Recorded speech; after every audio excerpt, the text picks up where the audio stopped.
And welcome back to the Homemade Podcast of Sports with your host, Jay Pops. Guys, we're here. We're back, baby.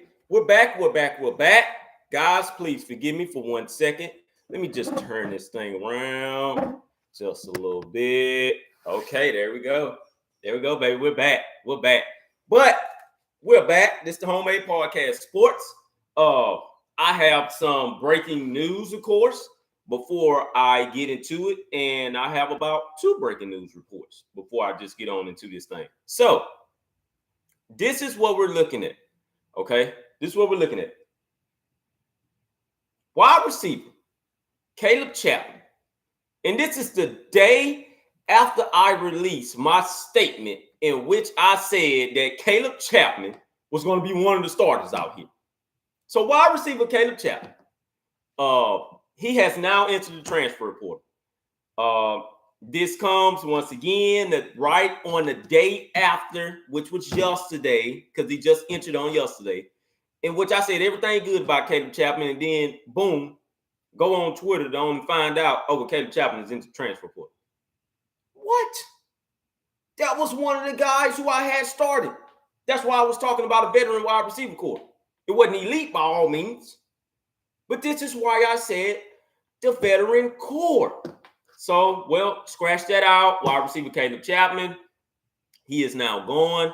I do not believe he will come back. He is a senior, gone out the door. So, I mean, man, it is what it is.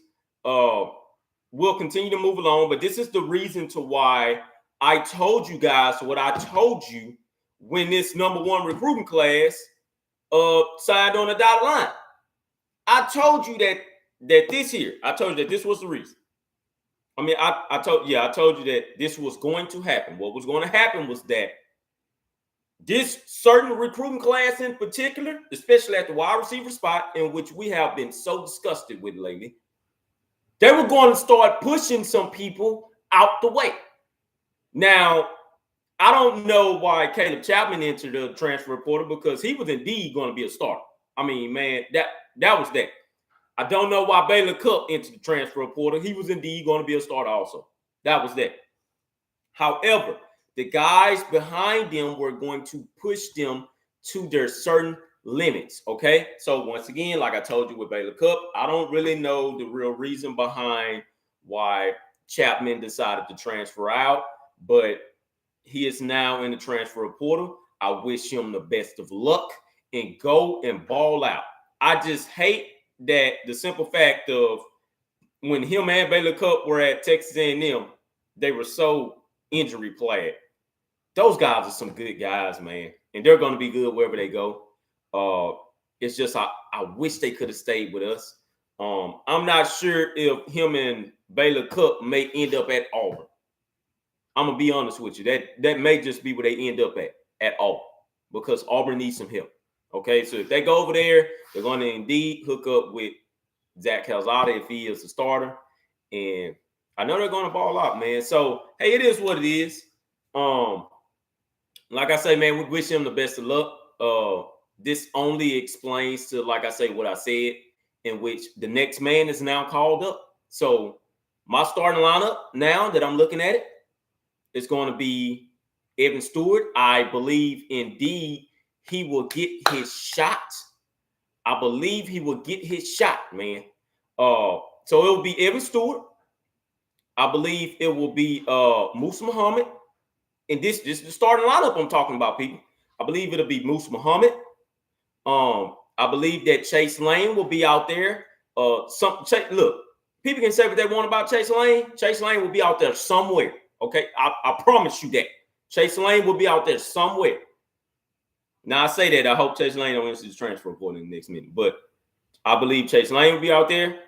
I can't say Hezekiah Jones, because I just haven't seen the young man anymore. Now, if he chooses to stay at Texas A&M, in which I'm going to put my money on right now for him being one of those starters, or he's going to compete for that starting role, of course. And Jalen Preston, man.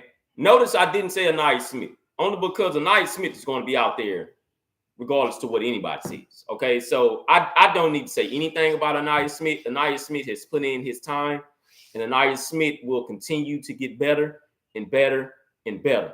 I don't need to say nothing about him. All right, so just believe that Anaya Smith is already out there, man. So that's just that. Now, do I believe in this wide receiver core going forward without Caleb Chapman? Yes, I do. I honestly do. But you also got to understand that in that spring game that we saw over the weekend, it wasn't no tight ends out there. It wasn't no tight ends out there. I believe Max Wright was out there. I think he caught maybe like one pass, something like that. But it wasn't no tight ends like that were out there. This offense, of course, is going to look totally different. What I'm telling you guys is this here. This team will look totally different in the passing game. They will take deep shots down the field. That's ironically that I said that, and then Jimbo Fisher goes on his press conference, and he says the same thing. I want to take some shots down the field. They took more shots down the field than what I've ever seen them take in any spring game here. And you guys can say this and say that, but man, that's the most deep shots I've seen. Us as fans and us as football and addicts and podcasters and stuff like that, that's what we wanted to see. I wanted to see them take some shots, regardless if they called it or not. I wanted to see them take some shots. So anywho, we're not going to stay on that subject for long. Let's continue to move along. Some more breaking news.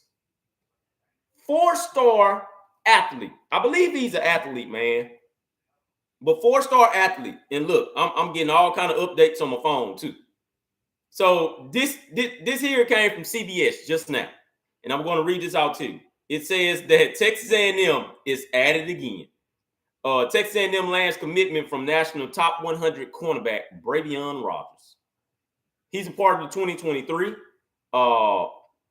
Just like I say, man, just to let you guys know, this here's breaking news. He just literally committed probably about maybe about an hour ago or something like that.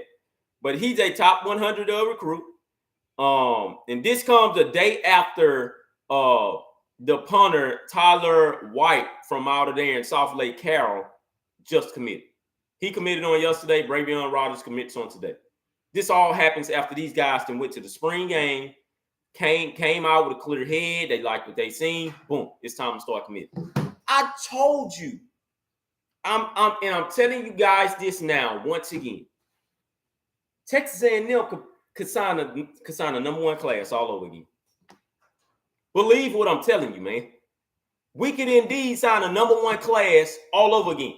The guys that will make this a number one class, and listen to what I'm telling you, are with the likes of linebacker Anthony Hill, defensive lineman David Hicks, which are both 5-stars, of course. 5-star cornerback Tony Mitchell from Alabama, in which I love so much. And another 5-star cornerback, what's his name? Because see, now I'm gonna have to go down and stuff. His name is this here. And this guy, I've been following him heavily as well, man. Let me go to our targets. And this is the guy right here, Javian Tavino from Arlington, Texas out there. We are pretty high on his list. Of course, he's already been crystal ball to Texas out there. If Texas does not get him, you can count Texas A&M in to get him. So if we just sign those 4 guys alone, we'll move all the way up to number 1 spot. I told you guys, man. Now, it won't look like last year because last year, in my mind, is just impossible. Okay, it's no way in heck that we'll sign 8 5-stars back-to-back like that. And if we do sign 8 5-stars back-to-back again, man, you're looking at probably about 3 national championships in which I'm going to place on them myself. Now, man, you at least need to bring 2 home. I'll place them expectations on them myself, which leads me into this. Expectations, guys. Expectations. So, Bravion Rodgers, once again, welcome to the family. He has committed, and he's from LaGrange, Texas out there. The last person that was from LaGrange, Texas that I know of in which we did not get was the running back that came from Ohio State a couple of years ago, and in which is out there with Baltimore right now. That's the last guy that I know from LaGrange, Texas. I know it's well over other guys, but that's the only guy that I know of right now from LaGrange that didn't sign with any Texas school. He went on to Ohio State, had a hell of a career out there. All right, he was a running back once again. So, anywho, guys, let's go ahead and get on into it. So, expectations. I did about 10 minutes ago, but that's okay. Expectations. What are the expectations for Texas A&M in 2022? And are the expectations too high? All right, because I've been reading reports. I get it. I know a lot of people want to see Texas A&M do good, and I know a lot of people don't want to see Texas A&M do good. I know a lot of people are riding high on Texas A&M right now. From my understanding, with the national championship odds, the way too early national championship odds, do you not know that Texas A&M is a part of those national championship odds right now? When is the last time that you guys have seen it? I believe last year we seen that. Those were the expectations. We follow it up into the next year after the 8-4 year, and we're still high.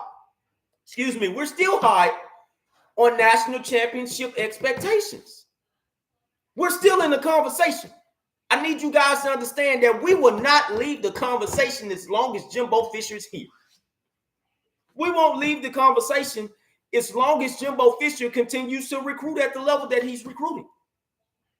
These are supposed to be the expectations. Are they too high? I'm going to answer that right now. No, they're not. They're not, regardless of who the quarterback is. I told you guys this last year when Haynes King went down and Zach came in. My expectations are still high. I'm never going to lower them. All right? You should never lower your standards at all. So the expectations are there. However, the expectations for the minimum winning total is 10 games. A lot of people are throwing out 9 games as the minimum win total. Oh, that's the expectation right now. 9 games.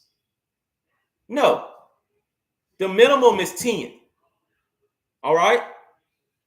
That is what we're going to pride ourselves off of excellence, and we're going to pride ourselves off of development.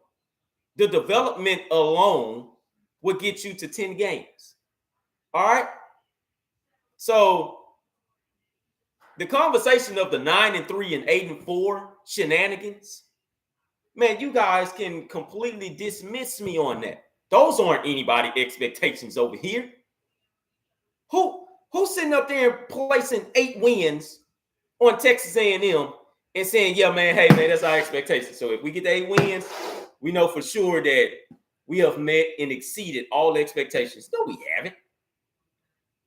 The only way that we exceed our expectations this year is if we win 11 games in the regular season. Now, that's exceeding. The expectations right now is 10 games. All right? Me, myself, personally, my expectations, as well as most of the college football world, is to get this team to a New Year's Six bowl and win the SEC West. Well, win the SEC West, get to a New Year's Six bowl. All right? Now, with that New Year's Six bowl, I did not tell you what New Year's Six bowl it was. College football playoffs. Why? Because we deserve to be there already, man. Once it does not matter who the quarterback is, either Haynes King or Max Johnson. I'm not going to tell you guys who I'm riding with once again because you already know that. So I'm not going to beat a dead horse.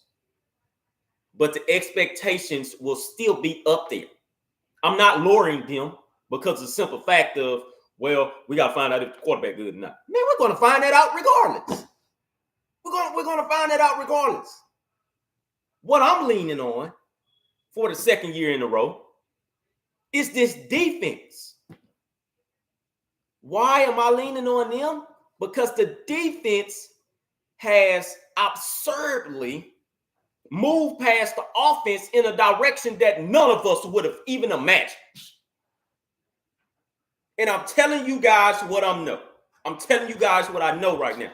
None of us would have imagined that our defense will outdo the offense for at least 2 years in a row now.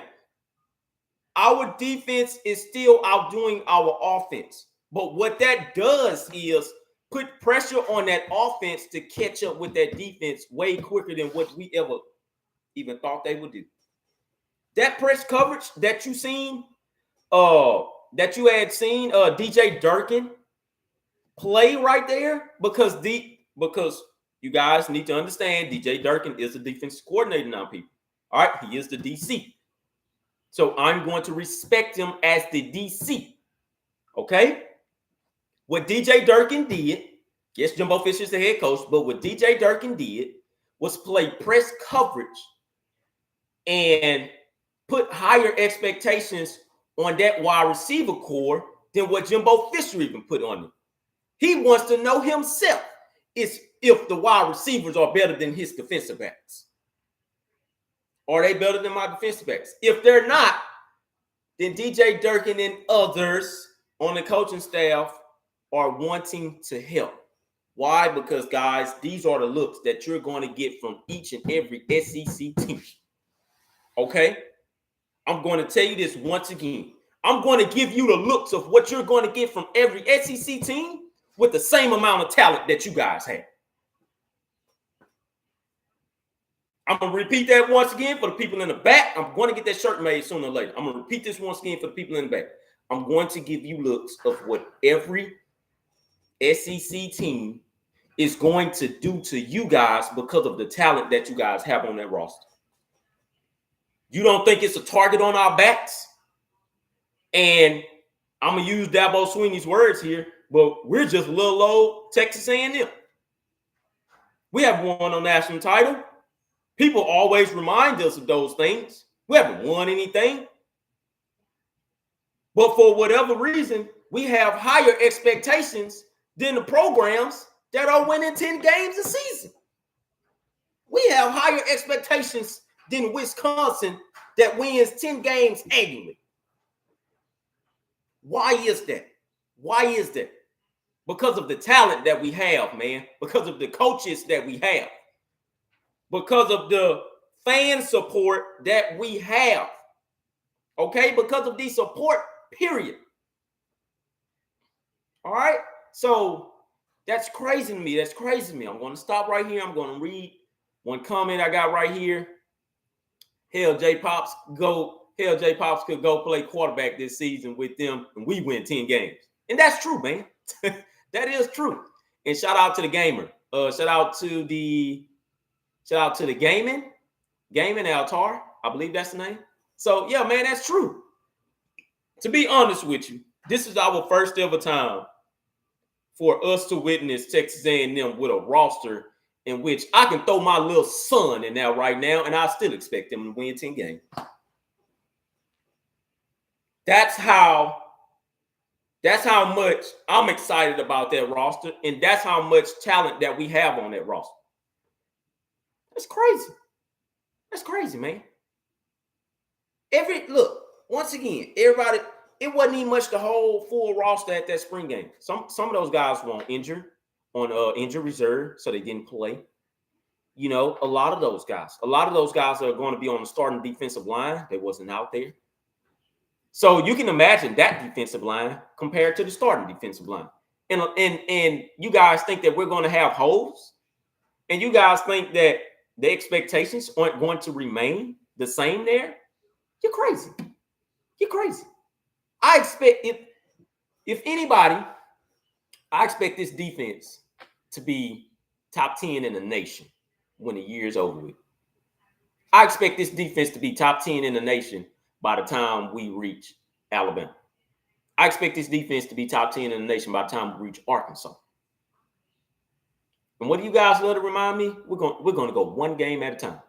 I expect that Sam Houston State game to be a blowout. And that's no disrespect to Sam Houston at all, in which I know Sam Houston is going to come and they're going to be ready to play. Why? Because if I'm not mistaken, Sam Houston State is moving to a Power 5 conference anyways. So this is a put on a show type of game for them to let the college football world know that they're here. So ironically, after they get the D1 acceptance, they play one of the best talented teams in the nation. You don't think they're going to come and try to put on a show, especially at Kyle Field, in front of all of those fans? It's not going to be 100,000 there, I know that, but it's at least going to be like 90,000 or maybe 85,000 for the first game. So once again, man, these expectations are very high. No, we should not lower those expectations.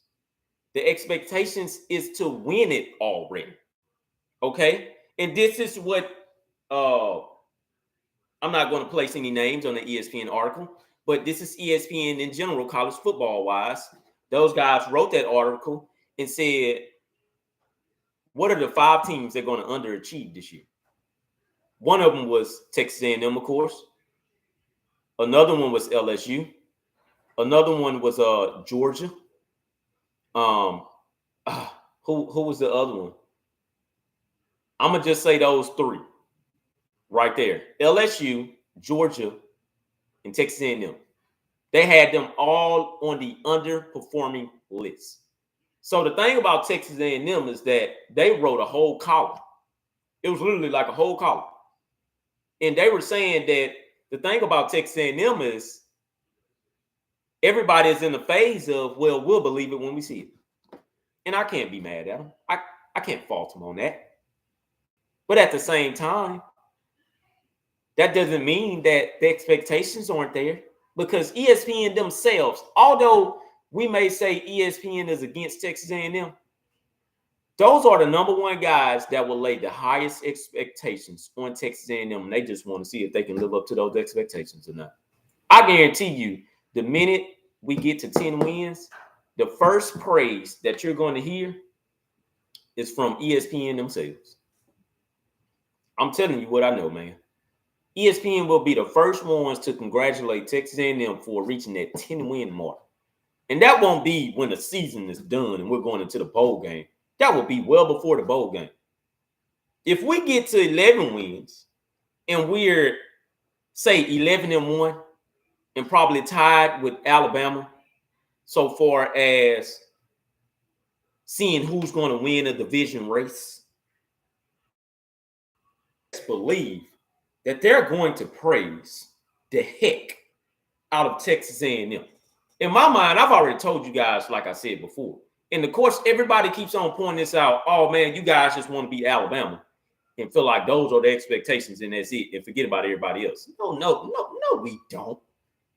Stop twisting people's words around. Stop twisting the whole statement around and putting it into where you want it to be.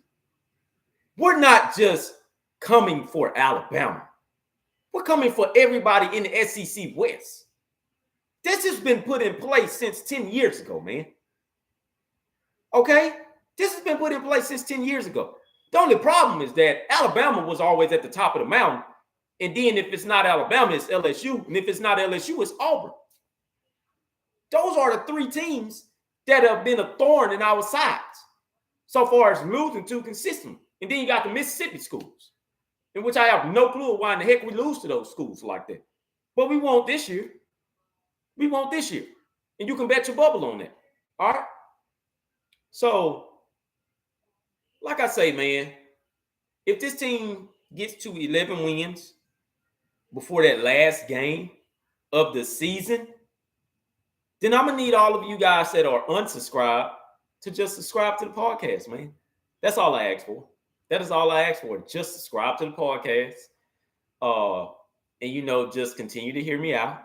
I'm not going to tell you any false claims here, anything like that, and I don't mean to be a hard on, and things of that nature, but the pressure is on.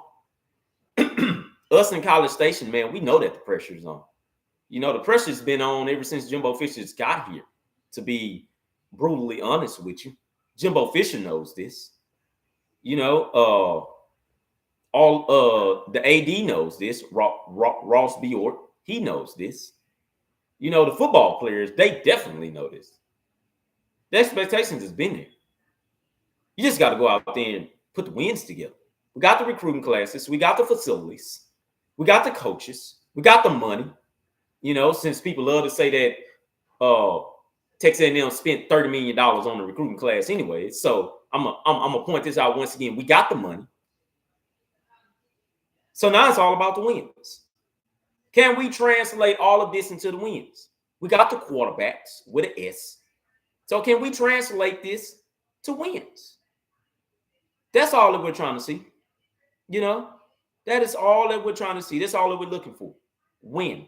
Just win it already. Shut them up. And we'll continue about our business, because that's primarily what you do, is shut them up. So go out there, shut them up, come back, do our thing. So that's all I have for you guys on today. I should be I'm doing this podcast all week. So like I said, man, I should be back on tomorrow. I hate that it's a couple of you guys that are just now tuning in. But trust me, this will be on repeat. So, you know, this will not go anywhere. So I thank all of you guys for everything. I thank all of you guys for subscribing. And much it, man. I'm go ahead and head on out of here. Love all of you.